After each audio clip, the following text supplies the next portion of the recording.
Hey everyone. So today we're just gonna do another behind the scenes video. I'm actually not having nearly as much trouble with Graham Schmidt orthonormalization, man, that's a mouthful. Um, Compared to what I felt with Gaussian elimination. I think part of it is because of how much I struggled with Gaussian elimination. It's easier to just read and understand from the math what I should do. Um, so it's pretty, you know, pretty decent. But I think part of the problem is that I have lately I've been doing this for my own edification, for me to learn, but also to be able to showcase to other people both the process of learning and the actual end product of learning, right? And I feel like I haven't been serving that process appropriately. And so I feel like these videos kind of bridge that gap where I'm showcasing more of that raw, like, what does it look like to be learning, right? Um, and I wanted to showcase that. And it does, I feel like that aligns better with what I'm trying to do with this channel. And also, it's like, I feel that currently I'm spending two very large time blocks every day. One for just learning for myself, so I'm like a day or two ahead of whatever I showcase on the channel, and then another block for actually filming the video from 2 or 3 days ago. And that's been great for my memory, and I'm going to continue that process. But I'm also just gonna condense that into one slightly large block rather than two separately large blocks. Have one large block where I'm doing the thinking, the recording, all of that in one shot, and then, you know, just keep it more raw and unfiltered. And I feel like recording this gives me an excuse to talk to myself, so I myself am thinking more clearer and things like that. So I'm going to be doing more of these going forward, and we'll probably experiment with other approaches. Maybe I'll just start doing these live. I know I've mentioned that in the past, and it's not like anyone's watching at this point in time, but maybe someday someone will. So yeah, we'll see how that goes. Okay. So Graham Schmidt orthonormalization. Honestly, the number one thing I did is I just copy and pasted the task from my generated set of linear algebra coding exercises, and I popped it into a new prompt, and I just asked. And you know what? I One thing I do want to say is, like, this stuff is easier because I have paid. I'm not shilling for ChatGPT. Don't pay for it, but it does make it a little easier to trust because of how much more accurate these are. But regardless, and this is why I think this process is something you can generalize to whatever you are trying to learn. Is like, as you can see from my inane number of tabs. I'm gonna hide my tab groups there. Just, yeah, from my inane number of tabs, I don't just rely on ChatGPT, right? And that's the important key. And I think this applies even before ChatGPT, is to try and, like, consume the same thing from different sources so you can see it from slightly different angles and perspectives, right? Like the formal perspective, maybe someone explains it in a Reddit post in a certain way, or a Stack Overflow question, or whatever, right? So it's essentially about taking a set of linearly independent vectors and turning them into an orthonormal basis, which means all unit length and mutually orthogonal. Now, just from osmosis of math, of learning math throughout the years in my life, I used to be pretty decent when I was young, and then, like, I don't know why, like, DS really appealed to me because of kind of the math, but weirdly enough, I always just learned it purely from the code perspective, which is not nice. And that's, I guess it was just more fun to code. I don't know, but whatever. Um, so from that, I know what unit length and mutually orthogonal mean. It essentially means, like, the vector magnitude is one, and that each vector is in two dimensions. You could see it as vectors being at right angles to each other, but essentially, no matter the dimension, the point is that they're perpendicular to each other, right? Which in a two-dimensional plane just looks like a 90-degree angle. Um, and this math generalizes to as many dimensions as you need. Uh, when we Okay. Um, just locked eyes with my wife, and she started. I don't know. She was staring at me as I was doing this. That's okay. Um, as you move, um, so I knew what this meant, but one of the questions that I actually came to very late in this train of tabs that I opened is what is exactly the meaning of the basis vectors, right? And I'm just going to address that first because that's actually kind of important. Is and this I'm just gonna take a sidebar. This tab was nice because as I was understanding more internally what the concept meant and what it was for, of having basis vectors and having them be in an orthonormal basis and all that, I was like, wait, this means that parallel vectors cannot be orthonormalized, right? And then I just googled that, and it turns out I was correct, which makes sense, right? And that's one of the things about learning is sometimes you'll, from putting all the pieces together, you'll see something, and it's nice to go ahead and test that and see if that intuition is right, and to build up that intuition of trying to guess, like, haha, try and game your textbook, I guess, or whatever. But what was I saying about orthonormal basis? I had like a tab here about basis vectors, right? Is a set of vectors that form a basis for a vector space and are both orthonormal. Once again, I got orthonormal, but what is a vector space and what is a basis for a vector space? So a basis for a vector space is a set of linearly independent vectors that can be combined to form any other vector in that space. Meaning like 1 0 and 0 1, as you can see in this image here, right? In the two-dimensional vector space, these two added, multiplied, whatever, can literally represent every vector in all of two-dimensional space, in all of Cartesian space, if you will, right? So that's what a basis vectors are.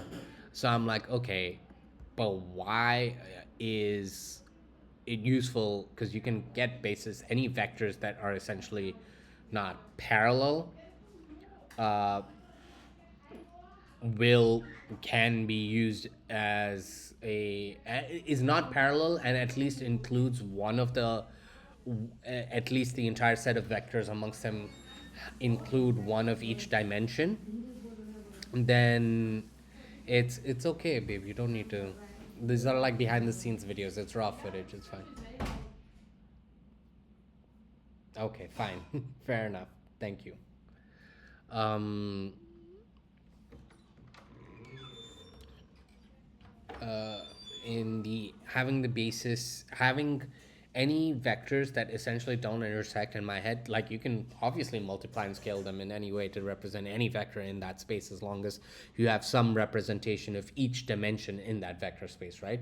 So if all of your vectors are just in, well, it's difficult in two dimensions because if it's only representing one dimension, then it's parallel. But let's say in three-dimensional space, you can have like the x and y dimensions covered but miss the third, and then you don't have the vector space is the two-dimensional plane, not the entire three-dimensional space, right?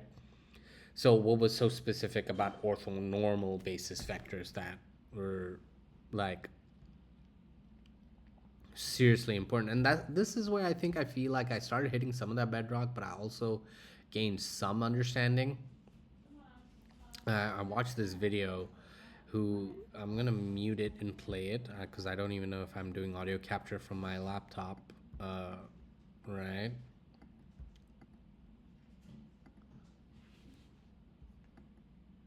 Oh, my wife's watching a movie. I was like, what's my wife doing? Right. So essentially, what you do is take the first vector, right, and you divide it by its magnitude, or you can just use the L2 norm. Um, right? And that becomes your U1, your normalized vector 1. And then I'm just going to keep fast forwarding till he showcases. Okay, so that's that. Then you project V2 onto U1, right? And then you scale that projection, right? And how you project is essentially by dropping this perpendicular from V2 onto U1, and you get the projection, right? That's what you like. This is the vector projected, and how do you get this projected vector from V2 is to literally just drop a perpendicular. So it helped to understand this geometrically, but I still wasn't 100% sure. And honestly, I'm still not 1,000% sure I understand it. But essentially, if it's in an orthonormal basis, we can. It simplifies a lot of calculations because I think someone tried to explain in this where if a vector is an orthonormal basis, we can write any vector v in real space of 3 dimensions with this sort of representation, right? Which somehow improves calculations. I think this is something to do with PCA and just like decomposition in general, um, because I think there are certain properties of orthonormal vectors or orthogonal vectors and normalized vectors that make calculations easy. Orthogonal vectors, obviously, it's very simple because like the dot product of one and the other is always one, and the dot product of one with itself will always be zero. Um, at least if I don't, is it one with itself or is it okay? Something like that, right? Um, so that is something that is important. And yeah, that's where I'm starting to break down. Let's see if we can explore and understand that, because the code part isn't too bad. I've written a little bit of code. This is from my Gaussian elimination video. This is from my own personal Gaussian elimination video. Where is it? I had a notebook here, Graham Schmidt, because I call it six because it's sixth exercise for me, even though I stretched out some of these videos. Um, getting scaling a vector, projecting a vector, like putting all the pieces together wasn't too bad because if you just follow this process, it's fairly straightforward. I'm just going to open up my ChatGPT, my chat over there because it actually explains it fairly well. Um, where the projection, right? So your first basis vector is essentially the first vector divided by its magnitude, right? You orthogonalize each subsequent vector first by doing the projection, right? And the specific math for getting that geometric projection is doing the dot product between u and v, and then scaling u by that dot product. How exactly that works, I am not 1,000% sure. Um,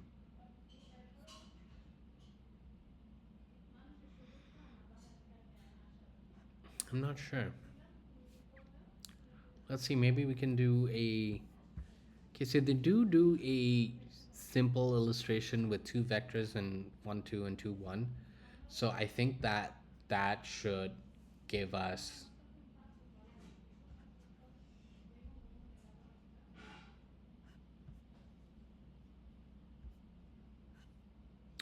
Oh wait. Okay. Wait. Sorry, I'm just having a bit of a revelation right now.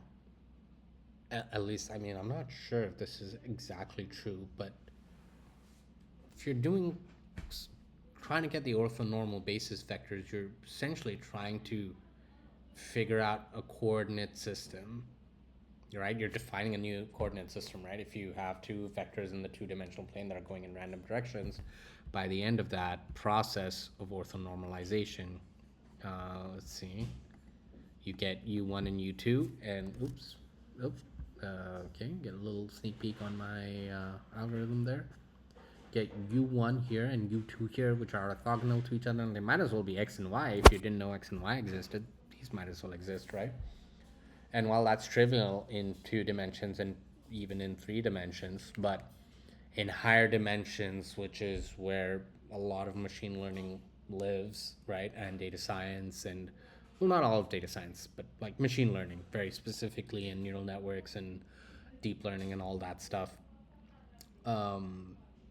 lies is in this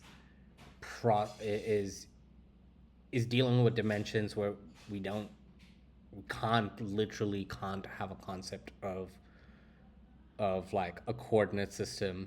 We literally can't even visualize it. So where would be the reasonable place to begin, right? At everything zero, I guess. But other than that, okay, everything is zero. That's origin. That's easy. What about all the other coordinate systems, right?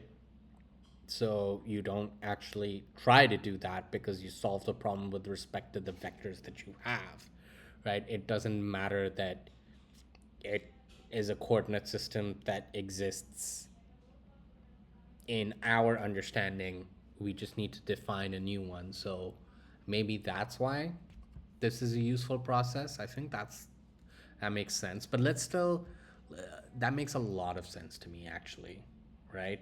Because now you can do all your calculations with u1, u2, and you forget about x and y coordinates altogether, and just rely on these two vectors, right?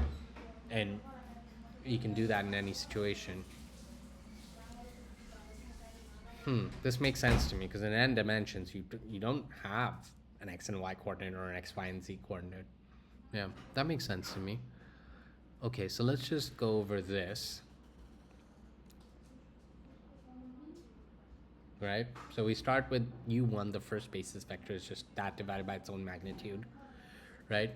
You take the projection, which is the dot product of uv scaling u. Okay, so let's try and understand this, if this is actually doing geometrically what we saw in that YouTube video.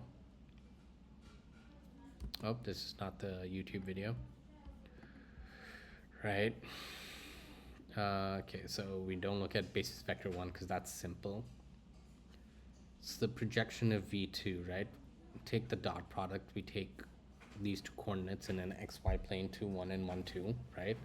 So 1 2 and sorry, yeah, 1 2 and 2 1, right? They're both rectangles, one's taller, I guess. And you get 4 over root 5 times u1, right? Which u1 is 2 1 divided by root 5. So root 5 can multiply together and you get 4/5. And you get 8/5 over 4/5, right? Does that project v2 onto v1, right? So v2 is this and v1 is this, right? So it's this versus this. And then you get 8/5, 4/5, right? 8/5 is 1.246. So yeah, 1.68. 1.60, 1.6, 0.8, right? So that actually, right? Because that's v1. v1 is 2 1, right? 2 1.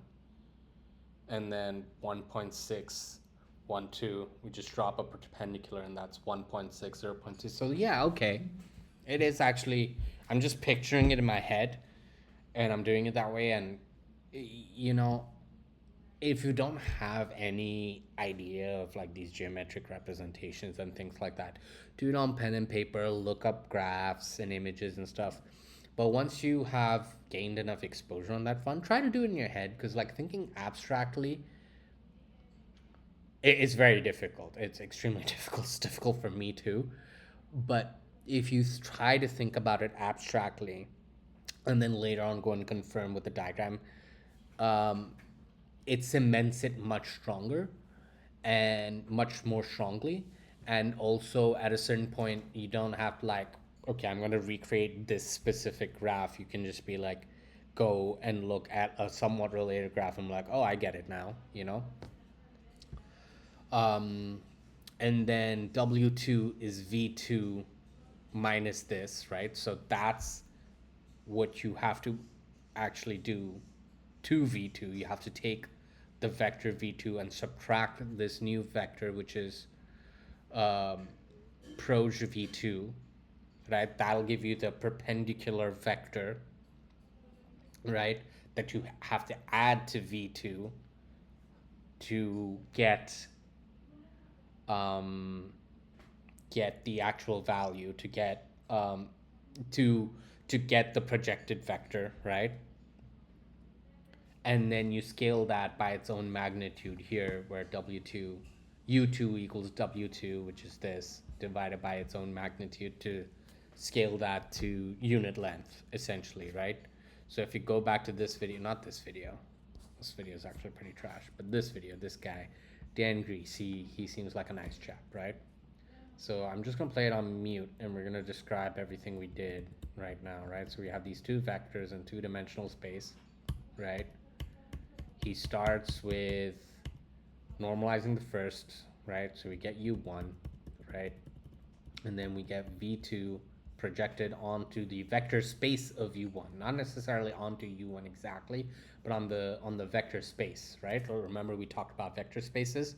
So in 2 dimensions, a vector space spanned by one vector would be an entire line, right? Which is infinite, essentially. So that was the projection. We did that, right? And then we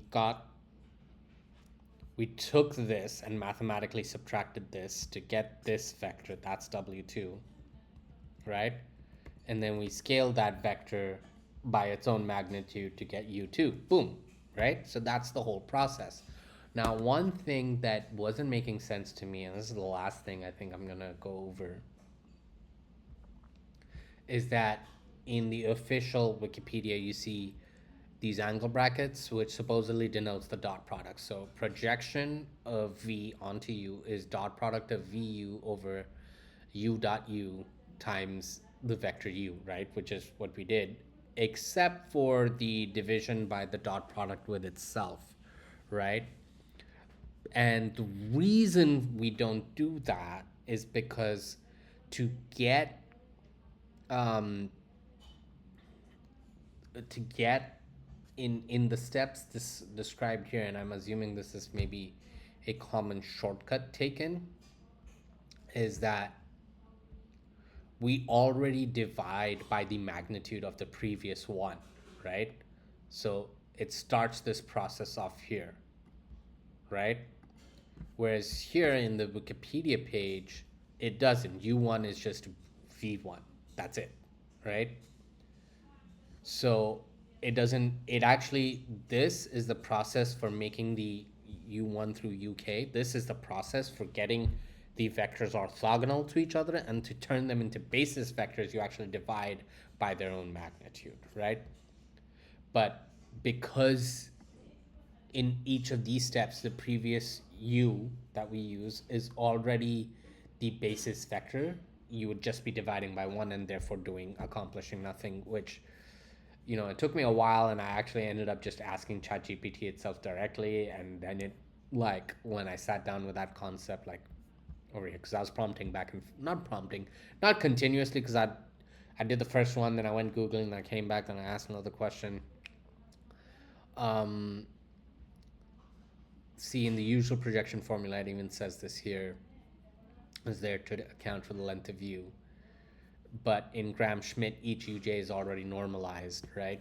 And therefore uj is 1. So it's pointless. ChatGPT says so as well. Not that we trust ChatGPT, but this one mathematically tracks and makes sense. What didn't make sense to me is like, okay, what's the difference here, right? Because there's Gram-Schmidt orthonormalization and Gram-Schmidt orthogonalization, right? And the thing is that this is the process for orthogonalization, like I said, and then you normalize it, right? So if you just put together, you can skip a step, but they're technically two different things, right? Okay, so my battery is starting to run low. I'm just gonna go over the code that I have written, which is just a lot of the different things that we're going to use. We're going to use dot prods, we're going to do L2 norms, scaling, projections, projections are actually very straightforward given the correct vectors, right? Because you're just scaling the dot product of this with this. That's it, right? Wait, did I do that projection correctly? Let me just double check that process. Just gonna scroll all the way to the top. Yeah, dot product scale this, and then that's just the projection, and then we have to do v minus this to get w, and then to get u, we get w over magnitude. Yeah, okay. So some sub, in terms of like if we want to add to a vector or take away from a vector, which we're gonna have to do because you're gonna have to like here you can, if you see over here, you do the sum of all of these vectors and subtract it. Oh, my battery's going to be low, so we're going to need those. I wrote those helper functions, and I just started this, and that's where I was at. My battery's about to die, and I've had a really long day, so I'm going to call it for this video. Next video, we'll just jump straight to this point and just do the code for it. We're just going to keep doing behind the scenes videos for a little bit um, before I crystallize this into a proper lesson. Thank you for watching. Have a great one.